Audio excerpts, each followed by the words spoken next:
Àdìsá Onítàìsí. Ọ̀gá wa ẹ kéètò. Mọ̀ọ́mọ̀ gbàlejò ńlá. Ẹ kéètò ọ̀gá wa. A kú ètò àbẹ́ ẹ kéètò. Ẹ kéètò. Ó kéètò. Èdè tiwa nìyẹn. Èdè tó wọ international. Wàláhì mo rí bẹ́ẹ̀. Ààrẹ náà wọ international. Ẹ̀yẹn la wo nú dictionary. Ẹ̀yẹn kọ́ ààrẹ bí ó bá ní gbé síbẹ̀. Ààrẹ nínú dictionary. Bá ń gúgú ààrẹ. Ẹgbẹ́ ọkọ̀ ààrẹ. Ààrẹ sí bá ń gúgú ẹ̀. Ó máa gbé wá gbégbé. Àbí ààrẹ kà. Bó ṣe àti gbá ààrẹ kan wá. Ààrẹ. Ó wà ní dictionary. Ó máa ẹ̀yẹn kọ́ sí Google. Nínú mò ń kọ́ lọ́wọ́. Pé kí ni ààrẹ? Ẹbí AI mẹ́ta. Ní sùúrù jẹ́ mú kọ̀ọ̀kan. Kíkan ò bá lọ kíkan lè lọ. Eléyìí ti dá mi lọ. Kíkan ò bá lọ. Ìkan á lọ. Nǹkan ti lọ. Kí ló rí? What is ààrẹ? Ẹ máa ń ṣe ìbò lórí afẹ́fẹ́. What is ààrẹ? Kí ló wá ló ṣàrẹ? Kí ni sẹ́ẹ̀lì ààrẹ ti? Ààrẹ náà ni ààrẹ. Ààrẹ. Ààrẹ. Ó ní not fine. Ọ̀gá ẹ wá. Ẹ kò wá. Ààrẹ. Jẹ́ wo AI mẹ́ta. Ẹ la wo AI mẹ́ta. Ọwọ́ ẹ kò wá kíní yìí. Ààrẹ. Ìtò sọ náà mò ń kọ́. Ààrẹ. Ẹ yọjú ẹ̀ sí bí ẹ jẹ́ kí. Ẹ yọjú ẹ̀ sí bí kí. Èébú lélẹ́yìn ń bú o. Kí ló rí ààrẹ? Ó ní you are not serious. Àdìsá Onítàìsí. Ọ̀gá o. Ọmọ Abẹ́òkúta nìyí àbí bẹ́ẹ̀ kọ́. Adé àgbàtẹ́ tí ń gbọ́ èdè ẹ̀rùn mi ìṣẹ́lẹ̀ ìjọ Thailand lẹ́kọ̀ọ́ ni. Oòrùn. Àgbàtẹ́ tí ń gbélé yìí lè bímọ níṣẹ́ ewúrẹ́ kórè sọ àgùntàn lájẹ. Ẹ rọra kí ló dé gan. Mo dá Amẹ́ríkà mo ṣe dẹnu mi. Èbó dẹ̀ gbọ́, èbó gbọ́. Wọ́n ṣe ní gbọ́. Kí ló fi dáhùn? N tó wá fi dáhùn ẹ ló fi dáhùn. Àdé mo ń ṣe dẹrùn mi ẹ kò síbi tí mo ti lè sọ̀rọ̀ tẹ́ni. Ká sọ tòótọ́ ààrẹ wà nù. Ó máa ààrẹ kò ṣe ní sí. Ìtọ́ sọ ni à. N tó túmọ̀ sí lọ́dọ̀ tiẹ̀ nìyẹn ṣùgbọ́n ìyẹn ẹ̀kọ́ ààrẹ bí ó bá ní sọ̀kan kọjá. Mo kọ ààrẹ ó ní à. Àhánẹ́ ni. Ó yà lẹ́rùn ni. Ń bá yà wá náà lẹ́rùn. Òun náà la máa ń ṣe ààrẹ. Tó bá yà wá lẹ́nu àbí lẹ́rùn. Lẹ́rùn. Ń bá yà wá lẹ́rùn. Gbogbo ẹ̀yọ́ ọmọ Abímilákè Ìgángan ọmọ Fọlájagun ọmọ Ẹ̀gbásòrò ń ṣe èèyàn. N kò mọ̀ owó bọ́lẹ̀. Ọ̀nà owó. N kò mọ̀ owó bọ́lẹ̀ ní mọ́tò. Ọ̀nà owó transfer náà ó ti ṣe. Wọ́n bá mọ́wó bọ́lẹ̀ òmú fóònù bọ́lẹ̀. N kò mọ̀ owó bọ́lẹ̀. Sóde ló ti ń nà ni.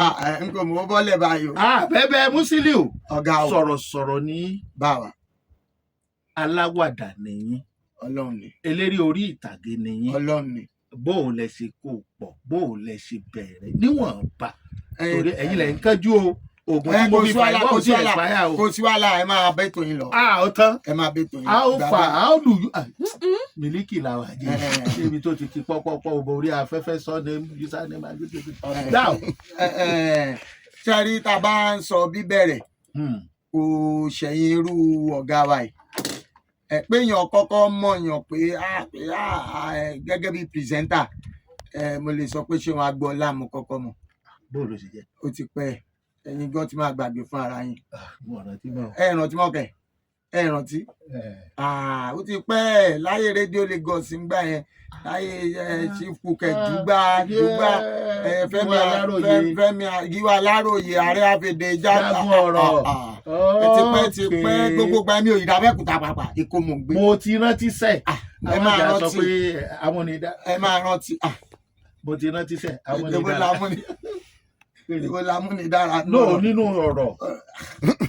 Alẹ́ bá a ṣe bẹ̀rẹ̀ pizza èwo lámúnidára. Tó kọ́ lè mọ̀ pé mo ń ṣe télọ̀ lè kó ń gbá yẹn. Kí ni?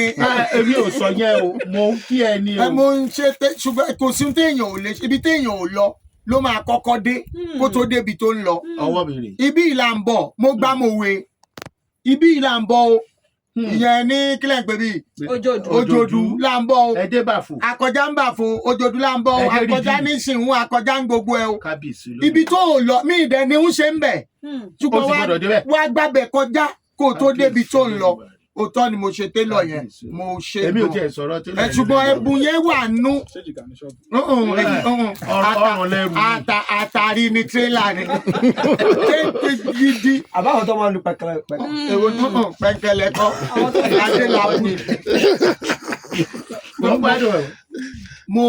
Bí mo ń ṣe télọ̀ yẹn ní Ànàpájà, ẹ mọ̀ ẹ rántí ẹ má sọ̀rọ̀ bí máa wá bá yín padà kí ló dé tẹ́lẹ̀ kí lọ ọmọ yìí jẹ́ bóyá ó ti lọ ìlú wọn sìn ṣe kéńgbé ọ̀rọ̀ kèrègbè bàjọ́ ọmọ búkú nígbà yẹn ẹ̀bùn ti wà mo fún tiẹ̀ náà ẹ̀bùn ti wà nígbà yẹn ok àti mo ti máa ń ṣe MC gẹ́gẹ́ bí ẹni tó lẹ́bùn mo ti ń ṣe MC mi láti sùn tipẹ́tipẹ́ MC yẹn làwọn ti rí mi nù pàjá ẹ máa ń jẹ pẹpẹ súpè lẹ́jọ́ náà. má sọ mọ́ kí mo ti dákọ̀ kèrègbè mo ti mọ́ àwọn tẹ́ ẹjọ́ ń bá rí ní church bus stop tẹ̀lẹ́yìn lẹ́gbẹ̀ẹ́ tá a ti máa ń jẹ ibẹ̀ láti pàdé.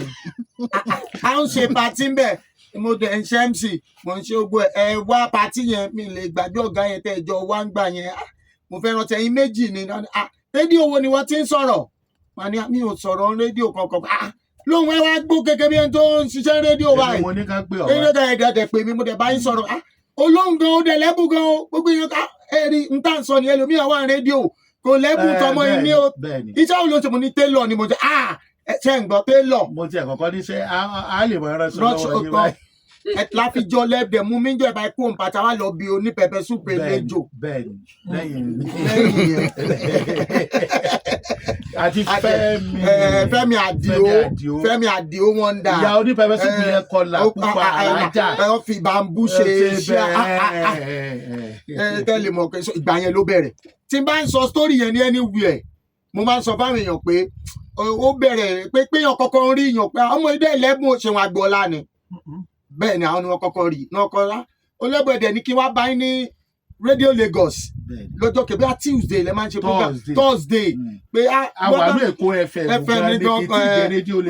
Èkó FM nígbà yẹn ẹni kí wọ́n bá yín bẹ̀. program 5 péré lọ́jọ́ Yorùbá kọ́lọ́ láwùjọ tọ́lọ̀ falẹ́yẹ Ṣeun Agboola Ọpẹ́yẹmí Fájẹmí lẹ́yìn àti. bí mo wá bẹ́ẹ̀ nìyẹn pé mo dẹ̀ wá bẹ́ẹ̀ mo dẹ̀ dúró pé wá dúró wá kí ló kọ ẹ náà ó yẹ sọ́kọ ẹ̀ fún mi kan dárúkọ mi tí mo dá àdúgbò wa yànà pàjá gbọ́ rédíò lánàá wọ́n máa dárúkọ mi bó ṣe bẹ̀rẹ̀ bẹ̀rẹ̀ kò pẹ́ ló dá Abẹ́òkúta ọmọ ń yọjú sí wa lórí pélé mọ́ mo lọ Abẹ́òkúta OGBC láyé Ògùn rédíò AM bẹ̀rẹ̀ program ní AM à ń ṣe yẹn lọ tàbá mú lọ látẹ̀kọ́ wọ́n dá Paramount FM múlẹ̀. bẹ́ẹ̀ni mo rántí. bó ṣe bírin yẹn ṣe bẹ̀rẹ̀. tá a bá wò ó sí lọ́mọ̀ tó ọdún tọ́mọ̀ ti pọ̀ wá ní. tá à ń sọ yìí ń sìn tí n bá bu bí ṣé iye 2000 àbí 2000. party yẹn is 1999. a fẹ́ wọ 2000 mo mọ̀ pé around that period àsìkò yẹn náà ni. bẹ́ẹ̀ni tàbá bíi 20 kinní kan nìyẹn náà. bẹ́ẹ̀ni ká gbà wípé Spirit Studio tẹ wá wọlé Èkó FM lẹ́yìn pẹ́ MC. ló jẹ́ kí mo ká so bóyá ṣe kinní rè so mo lè ṣiṣẹ́ rédíò bó ṣe bẹ̀rẹ̀ nìyẹn. then ó dà pé máa ń ṣe MC gbà fáwọn télọ̀ jù. télọ̀ máa ń ṣe tó bá ti ṣe nígbà ẹ mọ̀ pé mo wà nú ẹgbẹ́ yẹn so tó bá ti wá fẹ́ jẹ èmi náà máa lò pé kí n wá bá wọn áńkọ̀ èmi ni mò ń ṣe ọ̀dọ̀ àti màá gbowó bíi ti ń gbà yẹn tó bá ti wọ́dọ̀ ọdún yín tẹ̀lé fẹ́ gbowó ọmọ ẹgbẹ́ wa lòun kò ní gbà kọ́bọ̀ àdẹ ṣe àdúpẹ́ lọ́dọ̀ Ọlọ́run ẹ ti wá wọnú kọ́mẹ́dì lọ bẹ́ẹ̀ ṣe gbajúgbajà lórí ẹ̀rọ agbóhùnsí afẹ́fẹ́ yìí ẹ tún wọnú kọ́mẹ́dì àyàwá ní Àdìsá Oníta Ẹsí báwo ni inspiration yẹn ṣe wá. kíní yẹn náà ló ń tún dé bẹ̀ yẹn ṣe mọ̀ pé n tó bá ń pè lẹ́bùn inú ló wà gbogbo àwọn tá a fi máa ń gbẹ́fẹ̀ lórí stage ńgbà yẹn.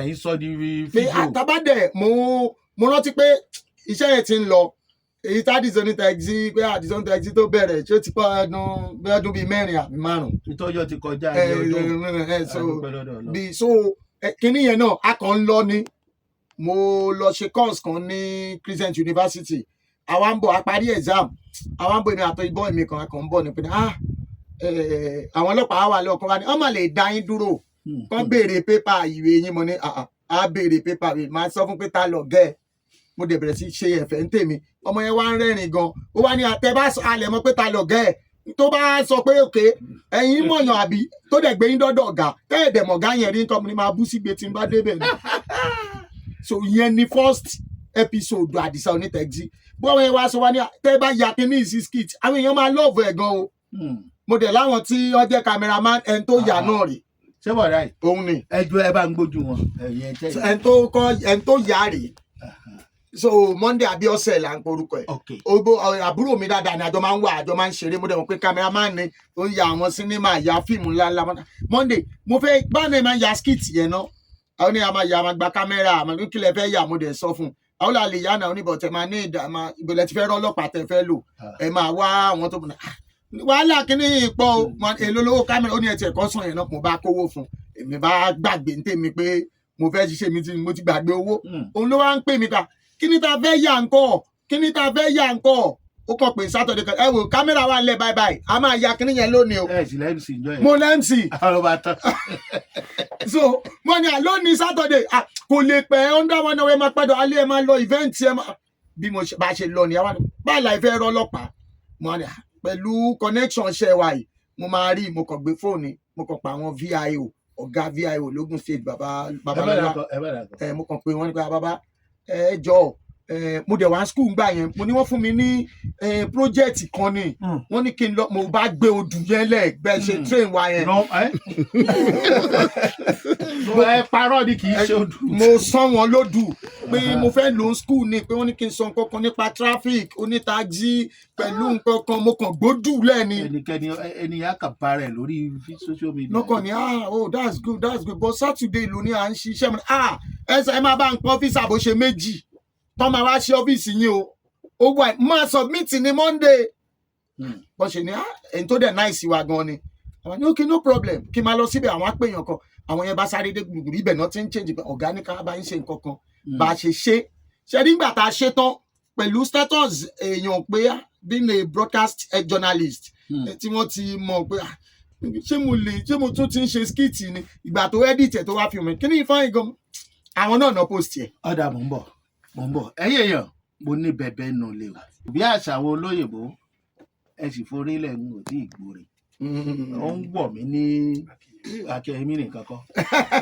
bóyá Ọlátóyè Àjàyí ara aládìsá bẹbẹ Musiliu ọ̀gá o àdìsá onítaizí kábíyèsí ọ̀gá ẹ mọ̀jà béèrè àṣeyọrí yín nítorí pé ayé ò fẹ́ ní fọ́rọ̀ bí orí ẹni ni. bẹ́ẹ̀ni ṣùgbọ́n ìtọ́nà ti ṣe òní bàjẹ́. àmì Ọlọ́run. ìta fẹ́ béèrè ni wípé ọjọ́ wo nínú yín dòjò lẹ́nu iṣẹ́ yìí.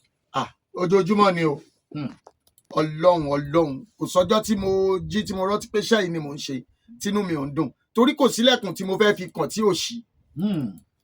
bóyá ká sọ pé gbà tí kò tí tán tí ì mọ̀ wá tí a sì ń yí mọ́ láyé Sásẹ́yìn Ṣeun Agboola Sásẹ́yìn Mákindé Fásunlé ràn wá lọ ṣe MC Murphy bóyá gbà yẹn o ṣùgbọ́n láti ìgbà tọ́lọ́run ti sọ pé dúró sórí ẹsẹ̀ táyé dẹ̀ ti mọ̀ yín. kò tí ì sọ̀jọ́ náà ojoojúmọ́ nínú mi dùn ṣé kí n wọlé oúnjẹ kọ́ máa yẹ kí n sanwó kó jẹ́ àwọn èèyàn náà máa san gbogbo ohun tí n bá jẹ́ ń bẹ̀ ẹlẹ́rìí wà níbi tí n bá parọ́ àwọ̀dẹ aláfẹ́ lọ jẹun o tàbátà Mr. Adisa ṣé yẹn ò dùn yàn nú lọ́tọ̀. bẹ́ẹ̀ ni Ọlọ́run ní dáríbà ni. Monday a máa fẹ́ kò sọ́jọ́ náà because gbogbo nǹkan ṣe rí ẹ̀dá Ọlọ́run èèyàn máa wá nǹkan sí i náà ni kò sọ́jú mọ́tà ajítọ́ lọ́hùn òṣòre so inú wa gbọ́dọ̀ máa dùn kò sọ́jọ́ tínú tèmi ò dùn. adúpẹ́ lọ́dọ̀ Ọlọ́run ìyẹn ni wípé a nílò àti béèrè wípé ọjọ́ wo ló fẹ́ ṣe bí ẹni pé mi ò ṣe wọ́n.